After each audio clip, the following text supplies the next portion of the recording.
Hello everyone, thank you for stopping on my channel. So in this video we are going to carry on exploring this Laravel inventory management system and improving its features. And we were working on adding multi-user functionality, like multiple users can have account on this application and they can manage their inventories. So in the previous video we worked on product creation, and we added two products in the previous video, and now let's see what we got to do after there.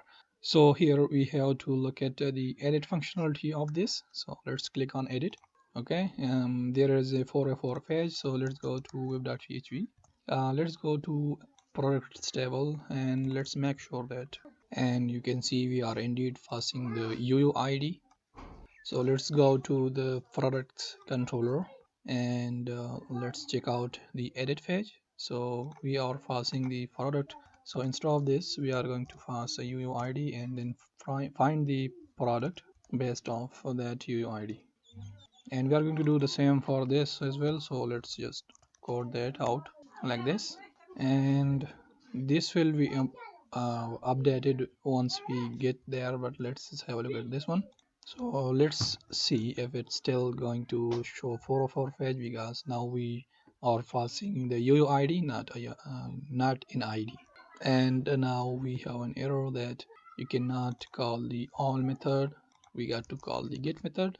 Okay, so there is our edit form. Now the image is missing, so let's have a look at this products.edit view, and you can see it's calling this. This storage is going to be duplicated, so let's just update that and refresh the page. Okay, so there we have it. Now let's say I want to update the name, let's say Zaman, and let's see if we are passing the UUID. So let's pass the UUID here, and this thing is going to be the same. Do we have a cancel button? Cancel button is fine. So let's refresh the page and then we will update this again. And also we have to update the update method as well. So let's see what we got in update product request. So here we have the slug checking. I'm going to remove that. We don't need that. And pending slug, I'm not going to use this way. I'm going to pass each of these and validate that accordingly and pass that to the update method. So what I'm going to do is prepare new photo.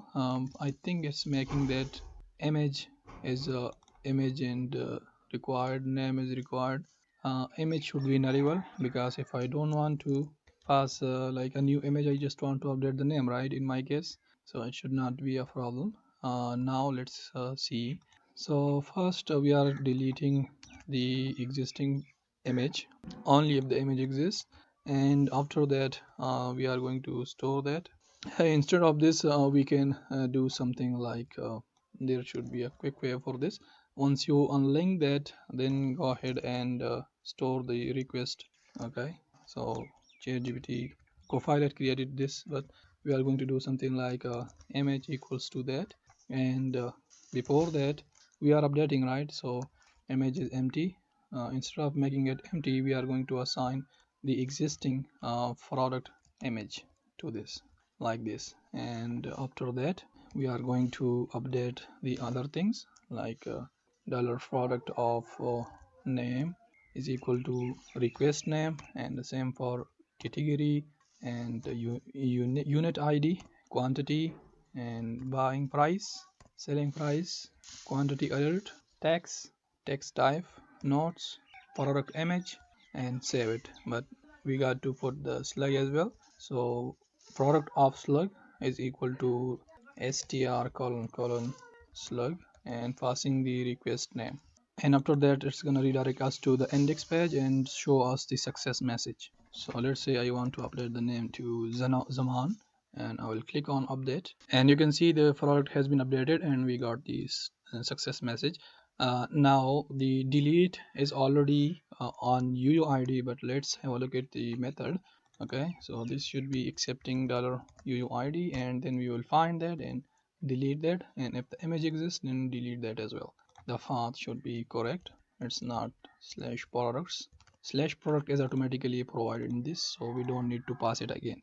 Okay, so let's give it this a try. Let's say you want to delete the Zaman product. I'm gonna show that. Okay, and finally we have the view page. Okay, so it's showing the pore. Let's have a look at this one.